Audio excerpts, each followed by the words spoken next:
Hello à tous et bienvenue sur ma chaîne. Moi je suis Jérôme, il y a 5 ans j'étais tétraplégique. Sur cette chaîne je vous parle de tout ce que j'ai vécu et de comment ça m'a amené à on appelle la résilience. Voilà. Donc il y a plein de petits sujets. Aujourd'hui il y a quand même un sujet que je voudrais aborder parce que c'est pas le plus drôle, mais vous allez voir que bon, il faut passer par là. C'est le top de mes souffrances. Les trucs qui m'ont le plus coûté ou été le plus compliqué dans tout ce que j'ai traversé. Donc on va faire un podium. Mais avant le podium, je voudrais juste donner quelques mentions honorables. La première mention honorable, c'est quand je suis rentré dans les urgences, je savais à peu près ce que j'avais, je savais que c'était une maladie, donc je pouvais récupérer, et moi je m'étais mis en tête de récupérer, et que, voilà, bon, à la limite, j'avais pris mon pyjama en me disant, ils vont peut-être me garder, mais dans mon esprit, ok, bah, c'est bon, on a trouvé ce que t'as, tac, on file le médicament, tu rentres chez toi, t'es guéri, quoi. Donc quand je suis arrivé, je sais pas si c'était début de semaine, un lundi ou un mardi, et j'arrêtais pas de dire au médecin, mais là j'ai une réunion super importante vendredi, là, parce que ça fait 3 fois que je la repousse et le client il commence à...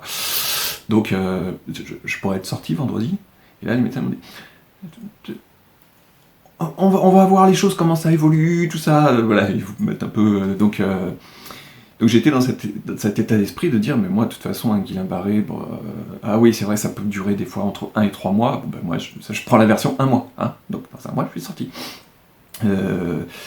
Et donc quand on remet ça avec les dates, moi c'était plutôt fin d'hiver, pour moi l'été c'est bon, c'était la convalescence. Voilà. Donc ok, je passais mon truc, machin, etc. à la rééducation, mais au final, objectif, les vacances. Donc dans ma tête, on passait les vacances en famille. Et ça s'est pas passé comme ça, parce que ça a duré beaucoup plus longtemps que voilà, moi, c'était même pas la version 3 mois que j'ai fait, c'était la version 1 an et demi, donc... Et donc à un moment, l'été, ben, ma famille, ma femme, mes 3 filles sont partis en vacances. Et moi j'étais dans le centre. Et je savais que voilà, mes proches étaient en train de vivre dans un monde parallèle, et moi j'étais en prison. Ça peut paraître... mais pour moi ça n'a pas été si simple que ça, donc celui-là, mention honorable. Deuxième mention honorable, les frites. Donc voilà, ceux qu'on regardait un peu avant, à un moment j'étais alimenté par un tuyau, donc petit à petit j'ai pu remanger, et quand j'ai remangé des trucs sympas, pour moi ça prenait une importance vraiment énorme. Et au début on me donnait à manger donc, à la cuillère, machin, vous maîtrisez pas la taille de la cuillère, combien de fois machin, c'est pas très agréable. Et puis bah à force de faire de la kiné et tout, j'avais les bras comme ça et tout, mais j'arrivais quand même un peu... voilà, c'était compliqué, mais à un moment, j'arrivais un petit peu à manger tout seul. Et là, ce jour-là, plat de frites. Et l'aide-soignante qui me faisait manger d'habitude dans ma chambre, là, elle me dit, bon, je vous laisse essayer. Je dis, ah ouais, non, faut que j'essaye moi de manger mes frites. Il me dit, non, mais c'est bon, s'il n'y a pas de souci, si vous n'y arrivez pas, vous me souvenez, je viens vous aider à finir de manger. Et là, je vois mon plat de frites comme ça, et je commence à manger une frite que je déguste. La première frite, très bien, la deuxième frite, ça commence à être plus compliqué. Et à la 10e frite, mon bras, il pouvait plus. Et là, je sonne, et je pense que l'aide-soignante, elle était partie aider quelqu'un d'autre à manger, ou enfin voilà, et donc elle est revenue 1 heure plus tard. Et pendant 1 heure, je suis resté devant mon plat de frites, à regarder ces frites qui me faisaient envie, et qui étaient en train de devenir froides. Voilà, ça peut paraître dérisoire, mais moi, mention honorable, je m'en souviens. La 3e mention honorable sera la dernière. Voilà, c'est un peu plus costaud quand même. C'est que, à un moment, les muscles, ils fonctionnaient pas, donc les muscles qu'on a ici, ils fonctionnaient pas non plus, et ici, sans qu'on fasse attention, quand on mange, il y a un truc qui dit, ça va dans l'estomac ou ça va dans les poumons. Enfin, quand on mange, quand il y a quelque chose qui passe par la bouche. C'est de l'air, ça va dans les poumons, c'est du truc machin, ça va dans l'estomac. Et moi, ce truc-là, visiblement, ça marchait pas très bien. C'est fait qu'à chaque fois que je mangeais et que je buvais, il y en avait une bonne partie qui allait dans mes poumons. Donc ils se sont rendus compte que voilà, je pouvais plus respirer parce que les poumons s'étaient remplis. Voilà. Donc ils m'ont dit, bah, on va vous faire une fibroscopie. je savais pas ce que c'était, machin, descend pour faire une fibroscopie. Bon. Et le mec, il vous rentre un espèce de gros tuyau dans le nez, alors vous anesthésiez à moitié quand même, et puis il va jusque dans les poumons. Ouais.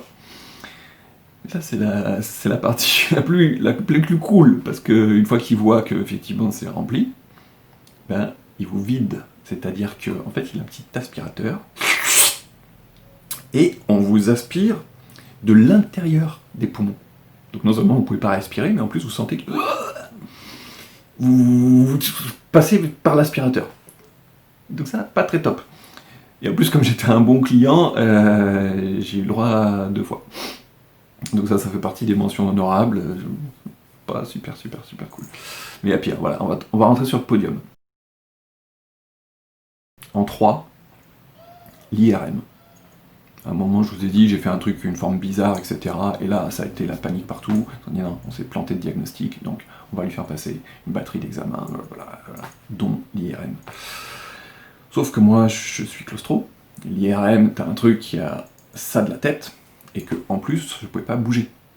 Parce que, encore, voilà, si t'es... Moi, mon pire cauchemar, c'est la spéléo. Hein. Je dis, c'est même pas en rêve, je pourrais aller dans un truc où tu te sens un truc comme ça. Donc l'IRM du crâne, c'est la tête qui est vraiment dans le truc, compliqué. J'aurais dit, mais faut me shooter. On dit, ah non, on peut pas vous shooter avec ce que vous avez. Si jamais on vous injecte un truc, bah vous risquez de décompenser. Décompenser, c'est en gros, tu crèves. Donc non, vous n'aurez pas le droit à la petite pilule qui fait voir les papillons pendant que vous allez passer l'IRM. Et dans l'IRM, on te met un espèce de casque pour que tu bouges pas trop. Déjà, tu peux pas bouger le reste, donc la tête, elle bouge pas trop. Et j'ai eu le droit à la musique. Alors la musique, ça c'était sympa, j'ai eu Maritima pendant une demi-heure. Et ça dure. Et on entend malgré la musique, les trucs qui bougent, etc. Et là, pendant une demi-heure, je me suis dit, tu n'ouvres pas les yeux, tu ne regardes pas. Et tu es sur une plage. Il y a des cocotiers, voilà, tu es sans l'eau. Et ben, pendant une demi-heure, ça a été une éternité. Et donc ça fait partie de mon top des moments les plus durs, l'IRM. Sur la deuxième marche du podium, la sonnette. Donc, pour ceux qui n'ont pas vu le début, je me suis retrouvé assez rapidement en tétraplégique, jusqu'à un moment où je ne pouvais pas faire ça. J'avais les mains comme ça, donc forcément on ne peut pas... Et j'avais pas la force de bouger les bras. Donc à l'hôpital, ce qui était compliqué pour moi, c'était de sonner quand j'avais besoin. La seule chose que j'arrivais à faire, c'est qu'avec les épaules qui bougeaient comme ça, je donnais des coups, ça bougeait mon bras, et de temps en temps, tac, j'arrivais à essayer de viser le bouton de la sonnette. Alors de temps en temps, ça me prenait une demi-heure.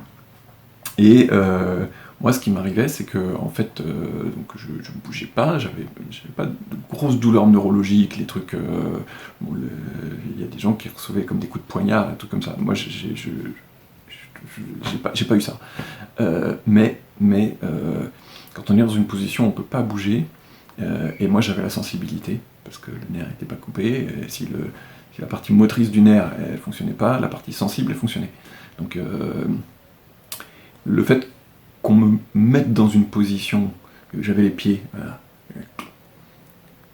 Alors, au bout de 2 heures, le fait d'avoir les pieds comme ça finit par engendrer des douleurs, et c'est des trucs, ça finit par être insupportable.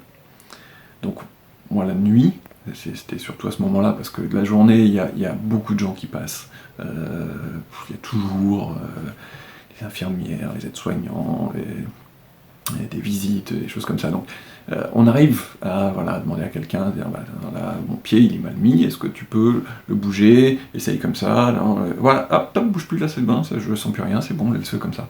Et pour dormir, parce que j'avais pas le droit aux trucs qui vous font dormir, parce que si je m'étais endormi, comme je l'ai dit, moi je serais sans doute pas réveillé. Donc, fallait quand même arriver à dormir quand on est claqué, et pour ça on peut pas avoir tout le temps super mal.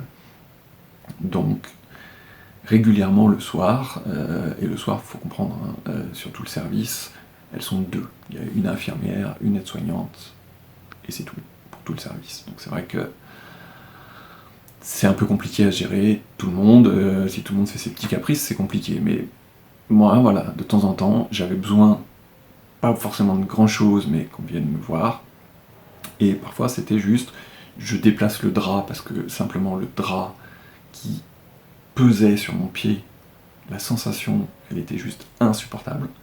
Donc voilà, il fallait enlever le drap parce que l'infirmière d'avant, elle avait mal fait le truc, ou ça savait pas trop, elle m'avait bordé, peu importe.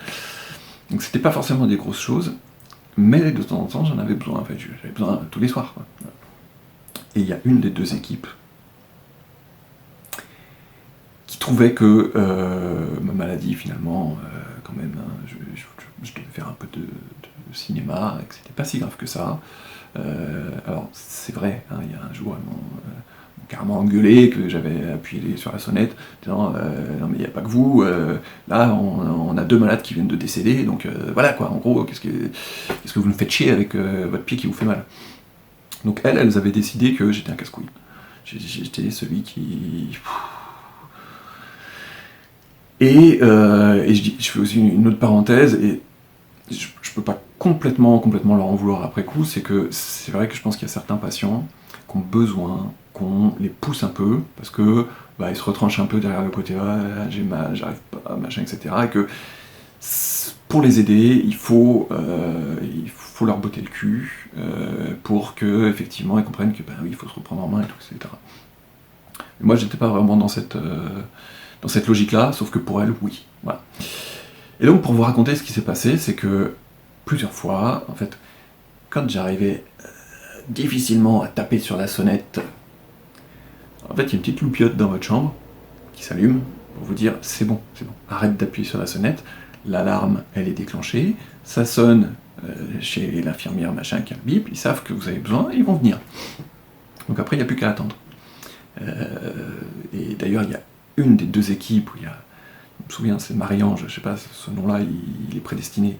Elle venait, hein, pas tout de suite, mais bon, là on est occupé, c'est quoi? Bon, ça peut attendre, ok, non, attendez, je vous fais ça, ça peut attendre le reste, voilà, et puis nickel.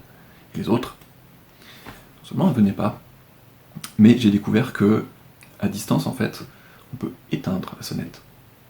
Donc, toi t'as sonné, t'as allumé les warnings, ça t'a pris une demi-heure d'allumer les warnings, et t'as l'aide-soignante ou l'infirmière, j'en sais rien, qui dit « ferme ta gueule, on viendra pas ». Et là, comment vous dire? Maintenant, des fois, il faut que je me gare sur des places handi, et ça m'arrive que la place elle soit occupée par quelqu'un qui n'est pas du tout handi. Et en général, j'ai toujours la même réponse, c'est-à-dire, ça me fout hors de moi. Non mais c'était juste 5 minutes. Juste 5 minutes.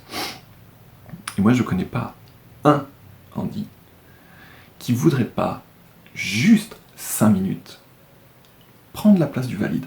Voilà. Retrouver la jambe qui l'a plu, le machin. Juste 5 minutes. Ces mots-là, ça me...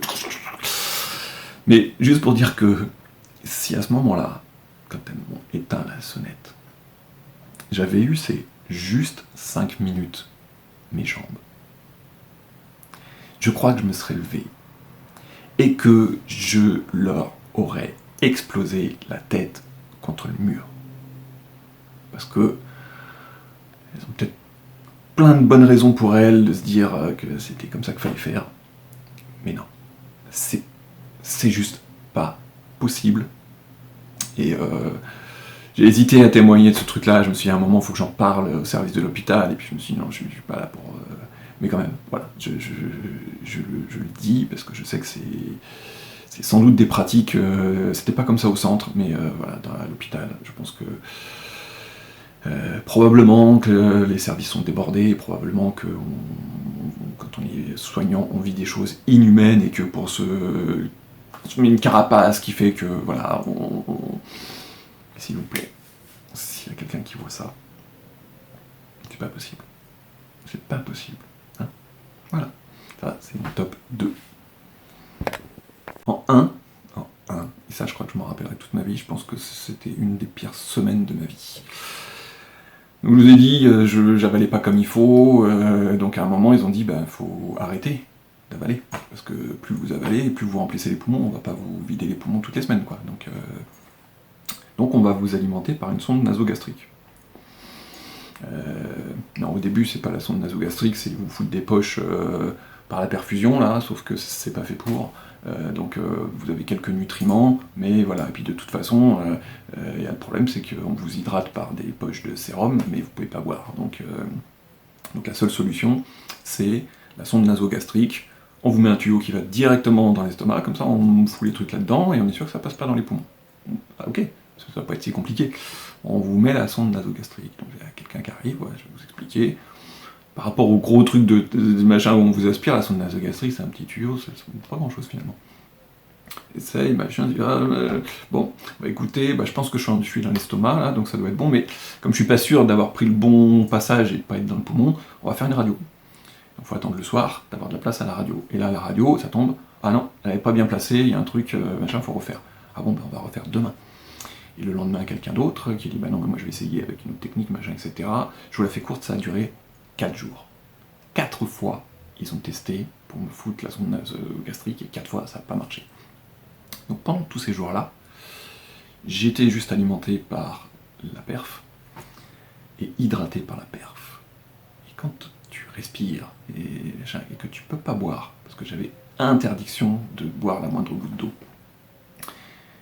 c'était, comment dire, comme si j'avais bouffé une pierre de sel, et que toute ma bouche, c'était un truc qui était complètement en train de dire, j'ai besoin d'humidité, d'une goutte d'eau, laissez-moi avoir une goutte d'eau. Et là, pendant une semaine, il a fallu que je quémande auprès des infirmières ou des gens qui venaient me voir. Alors j'avais le droit au brumisateur sur le visage, normalement j'avais pas le droit au brumisateur dans la bouche, mais en négociant un peu, de temps en temps j'avais quand même 2-3 pchit dans la bouche, et le truc qui me faisait le plus de bien, et vraiment j'ai quémandé, et je le remercie, à un moment je sais que ma belle-mère, je l'ai fait chier pour qu'elle me fasse 2 ou 3 fois le truc, c'était le gant de toilette. Le gant de toilette qu'on passe sous l'eau, et je mordais mon gant de toilette pour avoir les quelques gouttes qui arrivent à m'hydrater. Et ça, je pense que ça a été la période la plus compliquée de ce que j'ai vécu. Voilà. Je m'arrête là. À ciao!